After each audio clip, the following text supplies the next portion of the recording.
K. Rajan. ஐயா K. Rajan sir அவர்களை அன்போடு மேடைக்கு அழைக்கிறேன். ஐயா சார் எல்லாம் வேணாம்.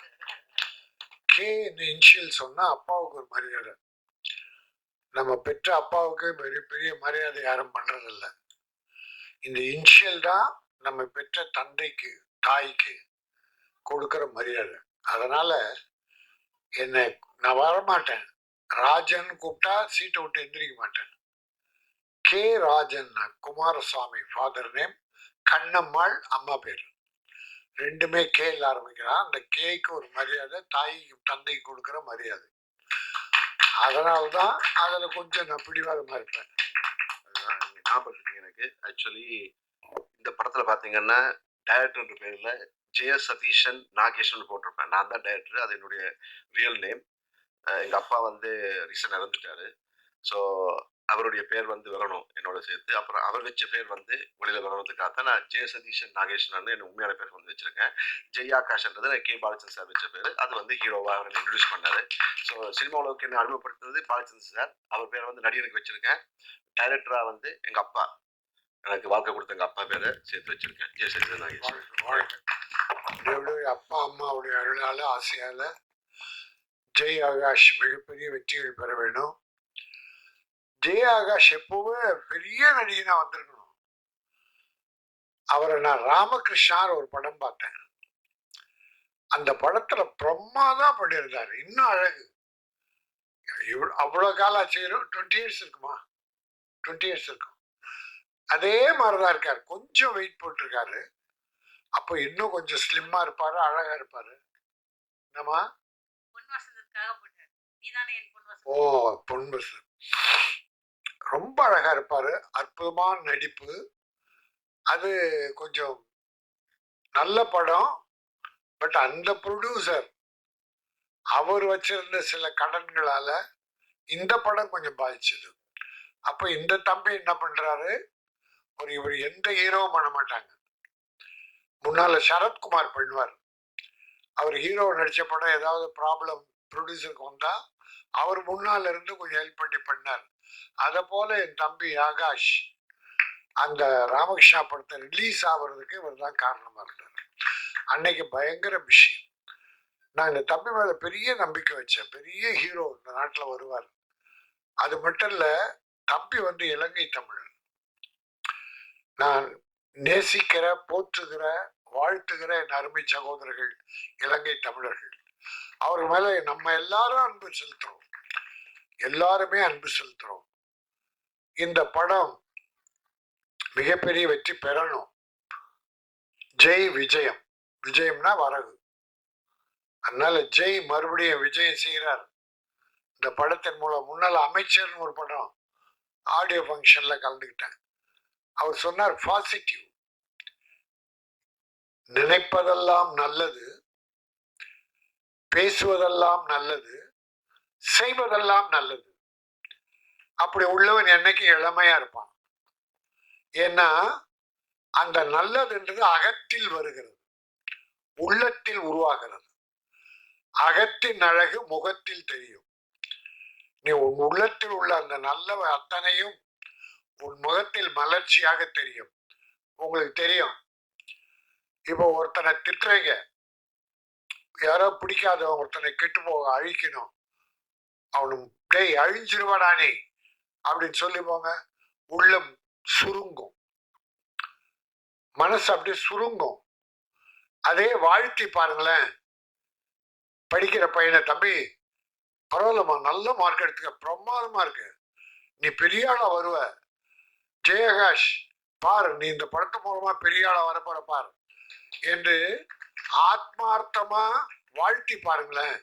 இந்த மனசு அப்படியே விரியும். அதுதான் இயற்கையா. அப்போ முகம் மலரும். நமக்கே அது நல்லது, நமக்கு ஆரோக்கியம்.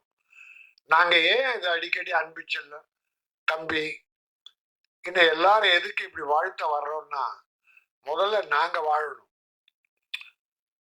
வள்ளுவர் ஒரு குறள் சொல்லார், தீயவை தீய பயத்தலால் தீயவை தீயினும் அஞ்சப்படும். தீயவை தீய பயத்தலால். தீய காரியங்கள், தீய எண்ணங்கள், தீமைகளை உருவாக்குவதால் அந்த தீமையை தீயினும் மோசமாக கருத வேண்டுமா? தீயை விட மோசமா தீய எண்ணம். அதுக்கு உதாரணம் ஒன்று சொல்றார். இப்போ நான் அவனை அழிக்கணும்னு நினைக்கிறேன், அவனை ஒழிக்கணும்னு நினைக்கிறேன். அந்த எண்ணம் எங்க உருவாகுது? என் மனசுல உருவாகுது. அந்த அழிவு என்கிற அந்த சாக்கடை, கேடுகட்ட எண்ணம் நம்ம மனசுல உருவாகுது. பிறகுதான் அவங்கிட்ட போகுது. அதற்கு ஒரு உதாரணம் சொன்னார் வள்ளுவர்.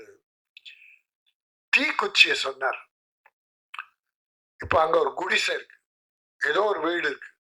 அவனை அழிக்கணும், அந்த வீட்டை கொளுத்திடணும், அவன் இனி வாழக்கூடாது அப்படின்னு. அந்த குடிசை அழிக்கணும் என்ன வேணும்? ஒரு தீப்பந்தம் வேணும். இந்த தீப்பை எப்படி நம்ம மனசுல தீய எண்ணங்கள் உருவாகி தீய நம்ம அழிக்குதோ, அத போல அந்த குடிசை அழிக்கணும்னா நீ ஒரு தீப்பந்தம் வேணும். அப்ப தீப்பந்தம் முதல்ல அழியுது, எரியுதன் மூலமாக அழியுது. பிறகுதான் அடுத்த அந்த குடிசைக்கு போகுது. அப்ப முதலில் அழிவது யார்? அந்த தீய எண்ணங்களை யார் வச்சிருக்காங்களோ அவங்கதான், யார் நினைக்கிறாங்களோ அவங்கதான் முதல்ல அழியிறாங்க. பிறகுதான் அடுத்தவங்கிட்ட அது போகுது. அது போல என் தம்பி எடுத்த உடனே பாசிட்டிவ் திங்கிங், நல்லதை நினைச்சு பாருங்களேன். நம்ம குடும்பம் நல்லா இருக்கும், நம்ம பிள்ளைங்க நல்லா இருக்கும், நம்ம நண்பர்கள் நல்லா இருப்பாங்க. முடிஞ்சா தம்பி ஆகாஷ் சொன்னது போல எவ்வளவு முடியுமோ நல்ல காரியம் பண்ணுங்க. முதல்ல நம்ம குடும்பத்தை சேவ் பண்ணிக்கணும். நம்ம குடும்பம் மட்டும் கஷ்டப்படக்கூடாது. நாம நல்லாயி மற்றவங்கள வாழ வைக்கணும். முதல்ல ஒரு தத்துவம் நான் சொல்லுவேன். தனக்கென வாழ்பவன் ஆத்மாவுக்கு சொந்தக்காரன். நாம வாழணும், முதல்ல நான் வாழணும், என் பிள்ளை வாழணும், என் குடும்பம் வாழணும். முதல்ல நம்ம வாழ வச்சுக்கணும். அது ஆத்மாவுக்கு நான் சொந்தக்காரன். இன்னொன்னு, நானும் வாழ்ந்து பிறரையும் வாழ வைக்கணும். நானும் வாழணும், வாழ்ந்த பிறகு மீதி இருக்கிறத பிறரை வாழ வைக்கணும். அவன் புண்ணியாத்மா. தான் மட்டும் வாழணும்னு நினைக்கிறோம் ஆத்மா, தான் வாழ்ந்து பிறரையும் வாழ வைக்கணும்ன்ற புண்ணியாத்மா. இன்னொன்னு, நான் என்னை பற்றி கவலை இல்லை, என் குடும்பத்தை இல்லை, பிறரை மட்டுமே வாழ வைப்பேன், எல்லாரும் நல்லா இருந்தா போதும். அவன் தான் மகாத்மா. அது யாரு? மகாத்மா காந்தி. தன் குடும்பத்தை பற்றி கவலைப்படாத நாட்டை பற்றி யோசித்தார். பெருந்தலைவர் காமராஜ், லால் பகதூர் சாஸ்திரி தன் குடும்பத்தை பற்றியே கவலைப்படாம நாடு பற்றியே நினைச்சாங்களே, அவங்கெல்லாம் மகாத்மாக்கள்.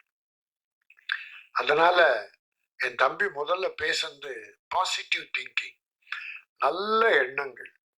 அதுவும் ட்ரெய்லர் பார்த்தோம், நல்லா இருந்தது, நல்லா இருந்தது. அவர் துணிச்சல்காரர். மற்றவங்களை நம்புறதை விட தன்னையே நம்புவார்.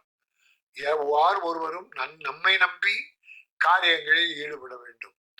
ஆகவே அந்த வகையில இந்த ஜெய் விஜயம் நல்ல படமா வந்திருக்கு. அதை விட இன்னொன்னு சொன்னார், அதான் நம்பிக்கை. படம் ரிலீஸ் பண்ண போறேன், தியேட்டர்ல எத்தனை தியேட்டர் கிடைக்குதோ பரவாயில்ல, எவ்வளவு பேர் பாக்குறாங்களோ பரவாயில்ல, ஆனா நான் ஒரு ஆப் வச்சிருக்கேன், அந்த ஆப்ல உலகமெல்லாம் வெளியிடுறேன். என் ரசிக பெருமக்கள் பார்த்தா போதுன்னாரு. ரசிக பெருமக்கள் மட்டும் இல்ல, எல்லா மக்களும் பார்ப்பாங்க, எல்லாரும் பார்ப்பாங்க. அதுல இன்னொரு மகிழ்ச்சி என்னன்னா, சினிமா உலகத்துல இருக்க நண்பர்களை கூப்பிடுவாங்க, நடிகைகளை கூப்பிடுவாங்க, வேண்டியவங்களை உறவு கூப்பிடுவாங்க. ஆனா தம்பி தன்னுடைய ரசிகர்களை முக்கியமா கூப்பிட்டுருக்காரு. தன்னை வாழ்த்துகிற, தன்னை ரசிக்கிற அந்த ஆத்மாக்கள், புண்ணியாத்மாக்களை தம்பி அழைத்து அவங்களுக்கு ஒரு மரியாதை கொடுத்து மேடையில் அமர வச்சது. நாங்க அன்பு செல்வம் சரி, நானும் முதல் முறையா பாக்குறீங்க. நீங்களும் இதுதான் சிறப்பு. யார் தன்னை உயர்த்த பாடுபடுகிறார்களோ, ஏன்னா இன்னைக்கு பல கதாநாயகர், ரசிகர்களின் பணத்தால் கோடி கோடியாக சேர்த்த கதாநாயகர்கள் ரசிகர்களை மதிப்பதில்லை. ஏன் அஜித், நான் வெளிப்படையா சொல்றேன், அவர் செய்யறது மிகப்பெரிய தவறு. தன்னை வாழ வைக்கிற கோடான கோட்டீஸ்வரர் ஆக்கிய ரசிகர்களை மதிக்கிறதில்ல, பார்க்கறதில்ல, பழகிறதில்ல. விஜய் ரசிகர்களுக்கு மரியாதை, அவருக்கு அவர் பலன் தான். இப்ப அரசியலுக்கு வர்றார், அதுக்கு யார் காரணம்? ரசிகர்கள் தான் தூக்கி விட போறாங்க, ரசிகர்கள் தான் உழைக்க போறாங்க. ஆகவே தன்னை வாழ வைக்கிற, வளர்த்து விடுகிற, கோடான கோடி பணத்தை கொட்டி கொடுக்கிற ஹீரோக்களுக்கு அவர்கள் முதல்ல ரசிகர்களை மதிக்க தெரியணும், மரியாதை கொடுக்க தெரியணும். வாசலான கூர்க்கா வச்சு அடிச்சு வரட்டானுங்க சிலர். கூர்க்கா உள்ள அந்த கேட்டை கூட தொட விட மாட்டான். நீ யார் படத்துல பெரிய கோட்டீஸ்வரனா இருக்க? நான் ஒண்ணு கேட்கிறேன். இப்போ ஒரு ரசிகர், யாரோ ஒரு நடிகர் இருக்கிற, ஒரு 10 ரசிகர் நடிகர்கள் வச்சுங்க. இதுல யார் மரியாதை கொடுக்கலையோ ரசிகர்களுக்கு, அந்த ரசிகர்கள் ஒரு முடிவு பண்றாங்க. முடிவு பண்ணணும், இந்த ஹீரோ நான் வணங்குகிற, போற்றுகிற, மரியாதை செலுத்துகிற, பாசம் செலுத்துகிற இந்த ஹீரோ என்ன பார்க்க மாட்டேங்கிறாரு, என்ன வரவேற்க மாட்டேங்கிறாரு, எனக்கு மரியாதை கொடுக்க மாட்டேங்கிறாரு, அதனால் இவர் படத்தை நான் பார்க்க மாட்டேன். என்ன தப்பு அதுல? எனக்கு மரியாதை கொடுக்காத ஒரு நடிகன் படத்தை நான் ஏன் பார்க்கணும்? என் பணம் மட்டும் வேணும்.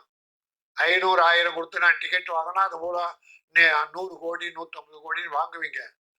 ஆனா நான் பணம் கொடுத்து வாழ வைக்கிற ரசிகனை பார்க்க மாட்டேன். அப்ப அந்த ரசிகன் ஒரு முடிவு பண்ணி, இந்த ஹீரோவின் படத்தை நான் பார்ப்பதில்லைன்னு ஒரு முடிவு எடுத்து அந்த ரசிகன் தியேட்டருக்கு போலன்னு வச்சுக்க, அவன் க்ளோஸ். நான் யார் பேரையும் சொல்லல, பொதுவா உலகத்துல இருக்க நடிகன் எல்லாத்துக்கும் பொது கருத்தா இது சொல்றேன். ஏன்னா ரசிகர்களை மரியாதை கொடுக்க வேண்டும், போற்றி வணங்க வேண்டும். இப்ப கூட விஜய் ஒரு ஃபங்க்ஷன்ல ஒரு வார்த்தை சொன்னார், அது மிகையான வார்த்தை. என் தோலை உங்கள் கால் செருப்பாக தைத்து போட விரும்புகிறேன். அது நடக்காதுன்னு வச்சுங்க, அது சுத்தமா பொய்யான வார்த்தை, அது மிகையான வார்த்தை. ரசிகர்கள் கூட அதை எதிர்பார்க்கல. அன்பு செலுத்தினா போதும், பாசம் வைத்தால் போதும். 6 மாதத்துக்கு ஒரு முறை அந்த ரசிகர்களை அழைத்து ஒரு விருந்து கொடுத்து ஒரு போட்டோ ஸ்டேட் எடுத்துட்டா போதும். அது எடுத்தாலே அந்த ரசிகன் பெரிய ஏதோ கடவுளை பார்த்த மாதிரி நினைக்கிறான். ஆகவே நான் மரியாதையோடு எல்லா நடிகர்களும் சிறப்பா வளரணும், பெருசா வரணும். எப்ப வரணும்? ரசிகர்களை ஆதரித்து அன்பு செலுத்த வேண்டாம், ஆகாஷ் மாதிரி. நான் இந்த மேடையை பயன்படுத்தி, ஏனென்றால் என் தம்பி ஆகாஷ் மேடை, அது என்னுடைய மேடை. அதனாலே நான் பொது கருத்து, இது சினிமா நல்லா இருக்கணும்னு நினைக்கிறேன், எல்லாரும் ஒன்னா இருக்கணும்னு நினைக்கிறேன்.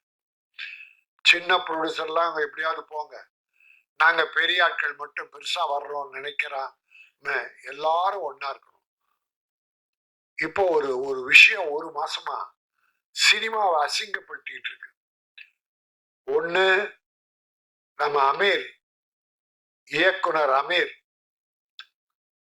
சிவகுமார் குடும்பம், ஞானவேல் ராஜா, பருத்தி வீரன் படம். முதல்ல ஞானவேல் ராஜா படம் ஆரம்பிச்சு அது நீண்ட நாளா ஷூட்டிங் போகுதுன்னு பாதியில படத்தை நான் பண்ண மாட்டேன்னு சொல்லி அமீரே கடன் வாங்கி படத்தை முடிச்ச பிறகு ஒரு பஞ்சாயத்து ப்ரொடியூசர் கவுன்சில்ல வச்சு அதை ஞானவேல் ராஜாவுக்கு கொடுத்துடுறாரு. ஒரு 1.25 கோடி என்னமோ ஞானவேல் ராஜா அமீர் கொடுக்கணும் அப்படின்னு ஒரு பஞ்சாயத்து. ஆனால் படம் போச்சே தவிர வெற்றி. நம்முடைய கார்த்தி இன்னைக்கு பெரிய ஹீரோவா விளங்குறாருன்னா அது அமீர் தான் காரணம். அது யாராலும் மறுக்க முடியாது. ப்ரொடியூசர் ரொம்ப முக்கியம், இல்லைன்னு சொல்ல. பஞ்சாயத்து படி பணம் கொடுக்கல, கோர்ட்ல இருக்குது. ஆனா கார்த்தி கூட 25வது படத்துல விழாவில் பிரச்சனை வருது. ஏன் அமீரை கூப்பிடல? நாங்க கூப்பிட்டா அவர் வரல. அமீர் கிட்ட கேட்டா மரியாதையா கொடுக்கல. பெரிய மரியாதை கொடுத்து அமீரை அழைத்திருக்க வேண்டும். சரி, நடந்து போச்சு. அத போய் இவங்க வாதம் அவங்க வாதம், சிவகுமார் குடும்பம் எல்லாத்தையும் பேசி இன்னைக்கு ஒரு மாசம் அதுவே பிரச்சனை ஆயிடுச்சு. அது சினிமாவுக்கு மிகப்பெரிய கேவலம்.